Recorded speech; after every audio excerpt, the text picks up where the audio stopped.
Anyway, it's the Mad Master here. I'm doing another video tonight, and this is kind of another controversial one, and this might very well anger a lot of people, but it's just been something I've felt for a long time, and I want to kind of take it back to where I first saw this kind of phenomenon, and just kind of how it kind of reigned true. So back in the day, there's this missing girl, Natalie Holloway or whatever, and she was this pretty white girl, blonde hair and stuff, and I'm like.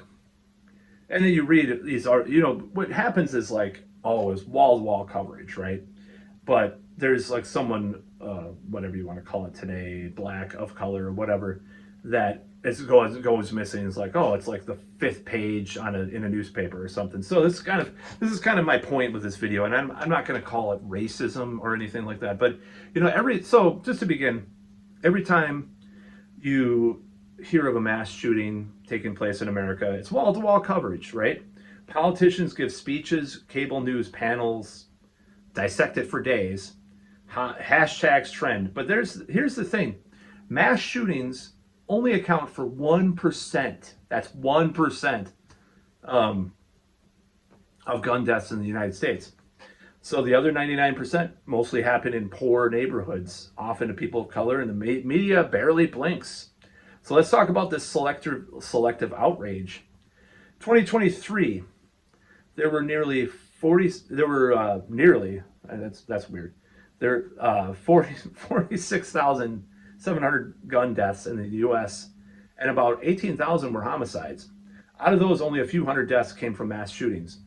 The overwhelming majority came from everyday gun violence, drive-bys, domestic violence, robberies, disputes in poor and inner city areas. So why do the 1% get all the headlines? Well, here's the ugly truth.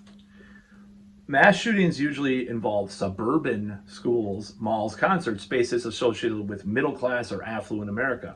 Inner city shootings, they happen daily, but they're usually black or brown kids, poor families, people living in neighborhoods politicians only visit during campaign season.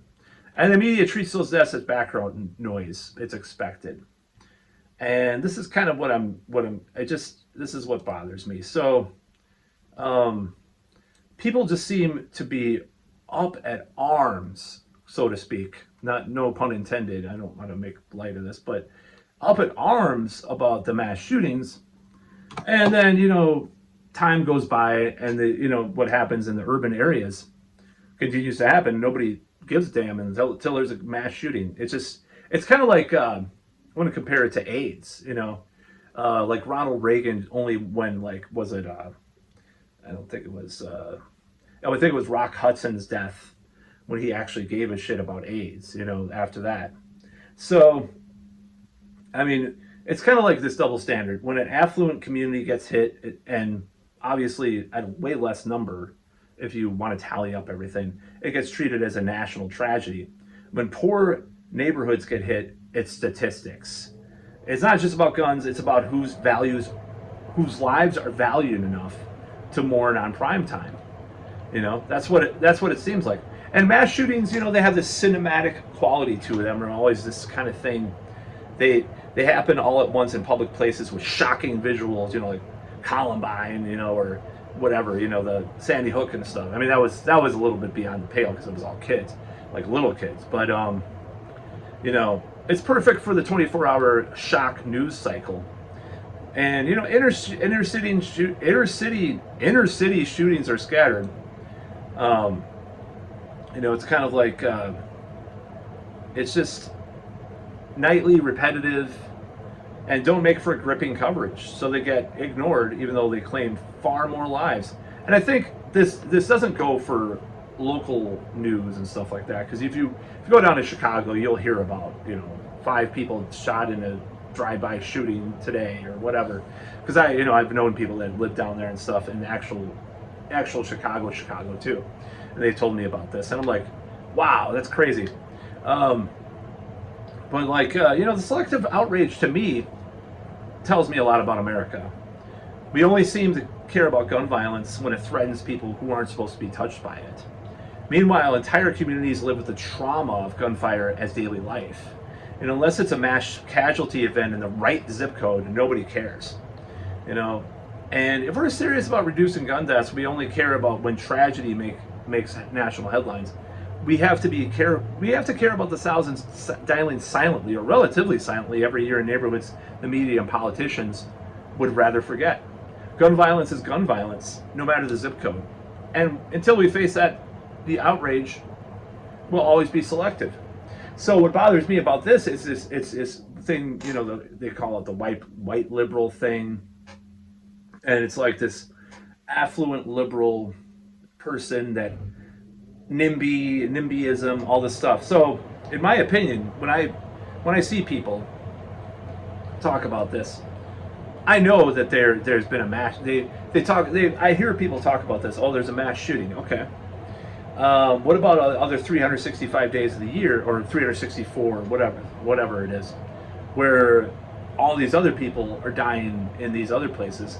And I can tell you that people make this sensationalist arguments, and this is not the way to get guns. And I'm not sure what I think about guns. Okay, I have mixed feelings about guns because I've seen a lot of different things. I've seen a lot of different ideas about guns, so I'm agnostic about what to be done with guns. I think there's obviously should be some regulations.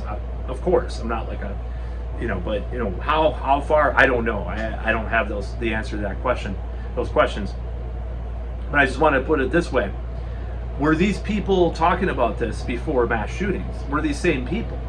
If they were, then they're fine. It's fine.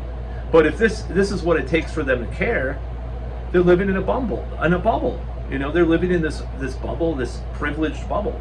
And this sounds really kind of like leftist, like whatever you want to call it. But I just hear about this, and I'm just like, it's this, like, it only happens.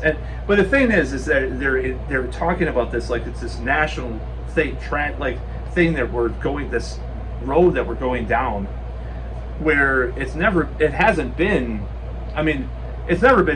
better, at least until a few years ago, with violence in America, as far as like the last 50, 60 years. The violence, and this was like a liberal argument against a lot of conservative ideas, like mayors running and stuff. Well, it's never been better with, this was kind of like a rationalization method that a lot of liberal commentators and politicians use. Like, well, it's never been better for its lowest it's been in years. And I'm not arguing from like a Trumpian standpoint of this. I do not want federal troops on city streets. Don't get me wrong, that's ridiculous.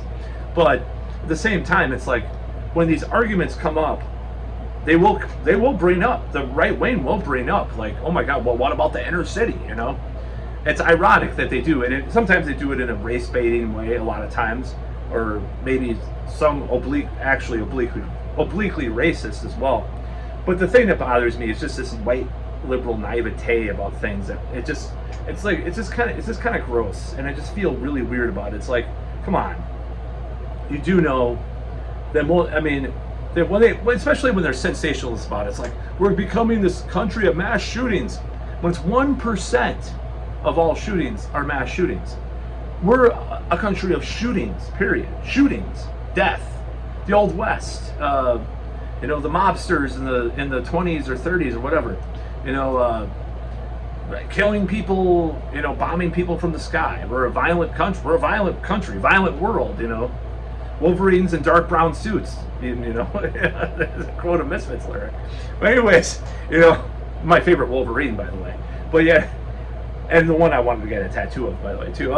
But anyways, we're a country as a country is violence to its core. So when you're selectively talking about mass shootings, I just turn away, because I'm like, you're not talking about the militarization. If you're talking about the militarization of police, that's a real thing, right?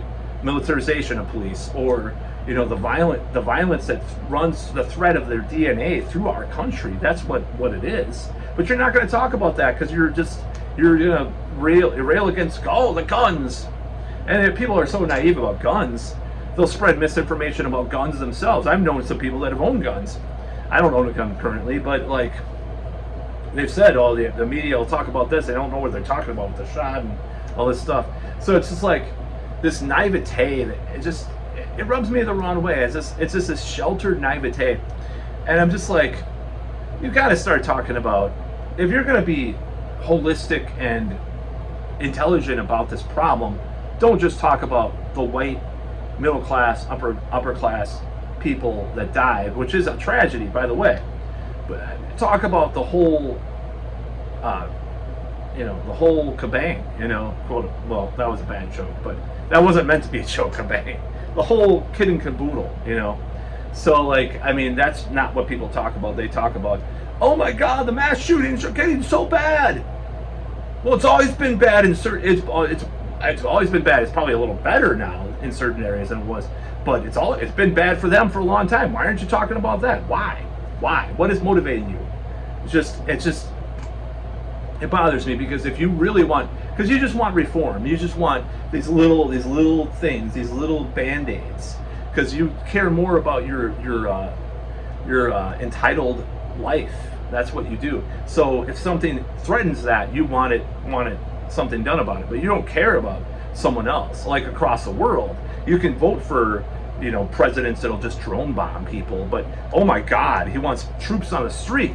Okay, well now we have a problem, even though troops are on the street of these other countries that he made bombs. But anyways, I just hate the hypocrisy, and I hate these contradictions, and just this whole thing just bothers me, and it's kind of gross to talk about it, but it is true. But anyways, that's about all.